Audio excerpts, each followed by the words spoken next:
Most people only think of one Christian devil, but things are not so simple. When you really start to investigate evil, you see that it approaches you from two sides. The two devils are opposites in nature.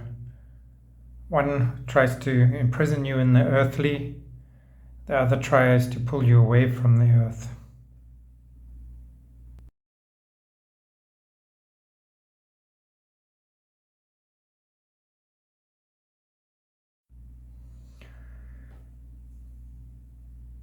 In this picture, you can see one devil, and above you might see some angels, but equally you can look at this picture and think, oh, there's one force come working from below and one from above.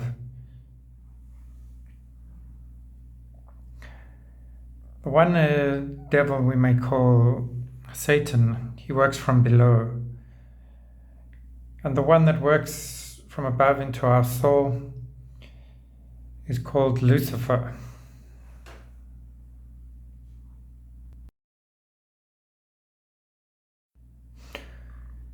Satan, who works through fear and separation,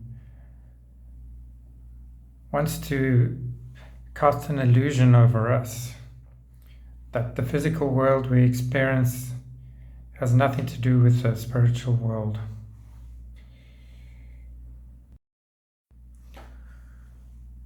People who have no interest in the spiritual world and are only concerned with the physical and the material and survival are in the grips of Satan. He wants us to be advanced animals, or perhaps robotic in nature, automatons that are just governed by material necessity.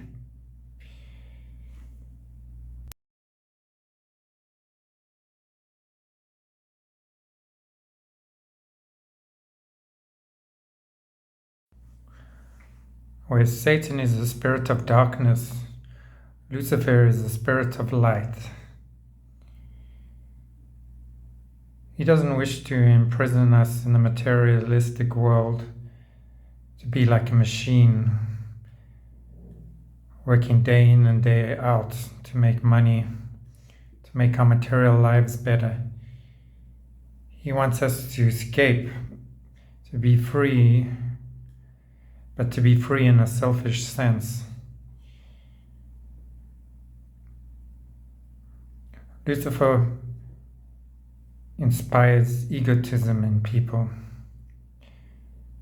The egotism that makes us say to ourselves, I can do things myself. But with it comes the pains and the suffering of being separated from the spiritual world.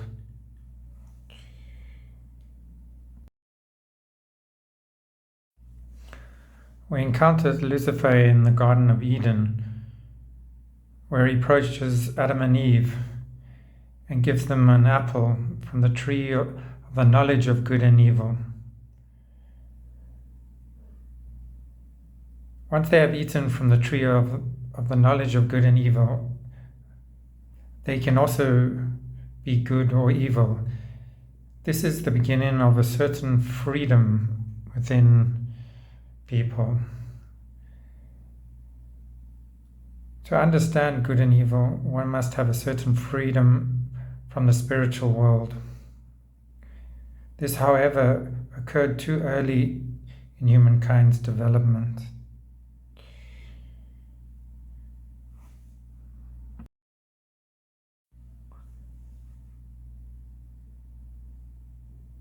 Adam and Eve signify the start of the fall of mankind, the fall into the earthly, which took many, many years.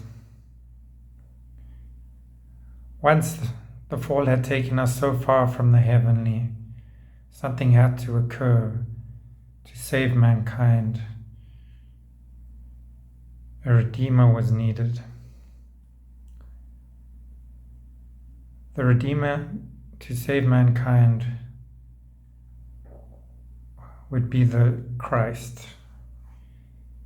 Jesus Christ was born to redeem the fall of mankind, but not to remove its new gained freedom.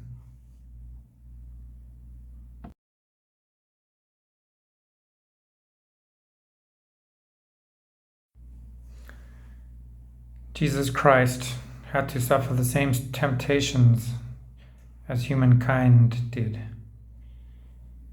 He had to face temptations from Satan, who offered to turn stones into bread for him. Bread being the representation of what we strive for physically, how we search for that which can feed us.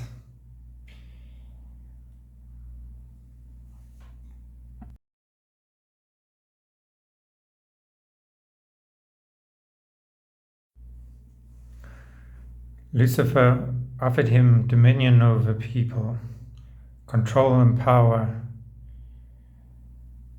which arises out of egotism, out of arrogance, a desire to rule others, to be better, stronger than others.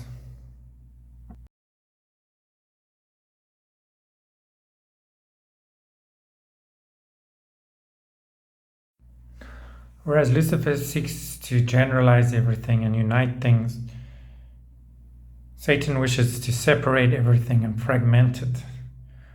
From this fragmentation arises fear and greed. It takes us away even further from the spiritual, from the gods, than Lucifer's egotistic temptations.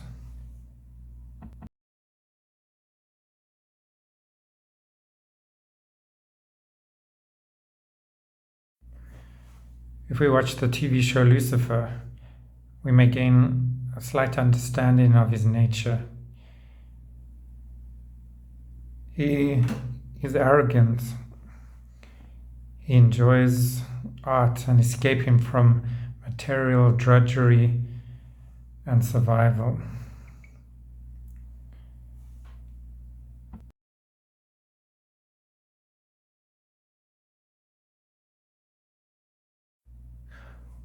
Lucifer is a beautiful being. He is associated with drugs and other means of trying to escape from our daily lives.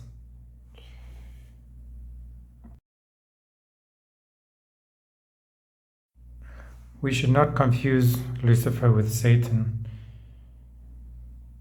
Lucifer encourages us to be arrogant, whereas Satan crushes our self-esteem, makes us feel weak and pitiful.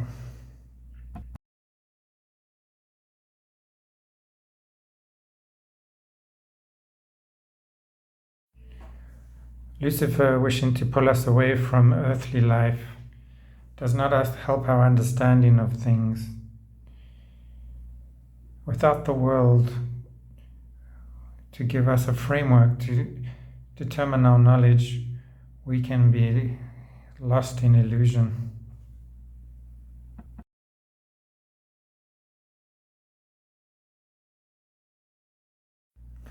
As previously said, Satan works from below. There was an earthquake during the crucifixion of Christ. It opened the earth. And then his entombment in the earth, where he descended down to face Satan in his 3 days before his resurrection.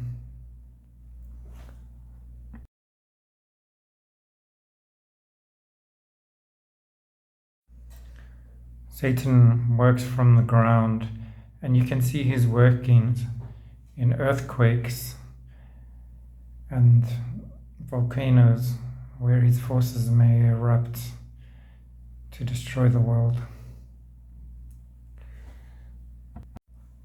Let us not think for one moment that Satan or Lucifer are physical beings.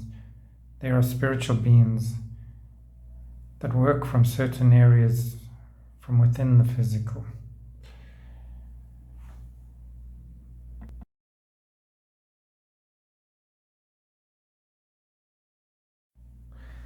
Satan is the stereotypical devil that we all think of, the one with the horns who lives in the burning hell.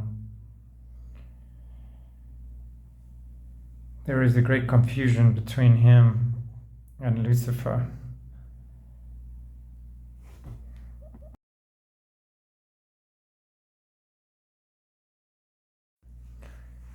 He wishes to trap us in the senses, in our physical senses,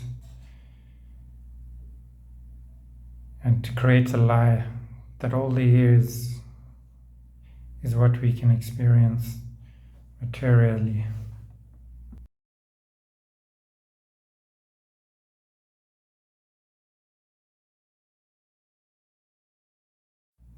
He works in the forces of death. His separation, his desire is to bring death into everything, stagnation.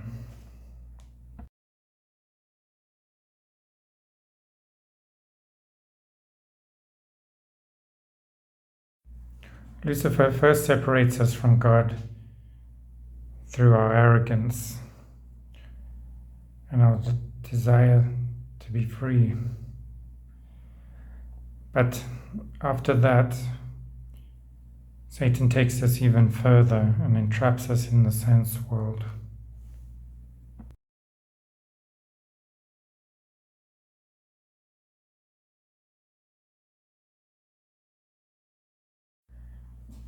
In order to defeat both Lucifer and Satan, Christ has to battle them on two different grounds. He has to overcome the temptations and the egotism of Lucifer. And on the other hand, he has to fight against the dying forces of materialism which seek to entrap us in a world of dead routine and animal desires.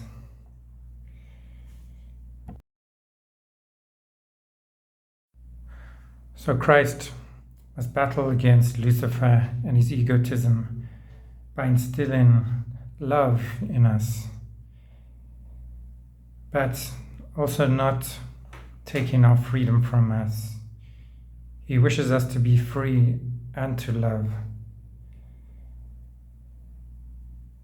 He has to fight against Satan by helping us know that we are connected, that we are not separated from everything, that the spiritual world lies behind this physical world, that one day we can again return to paradise, but this time with our own freedom.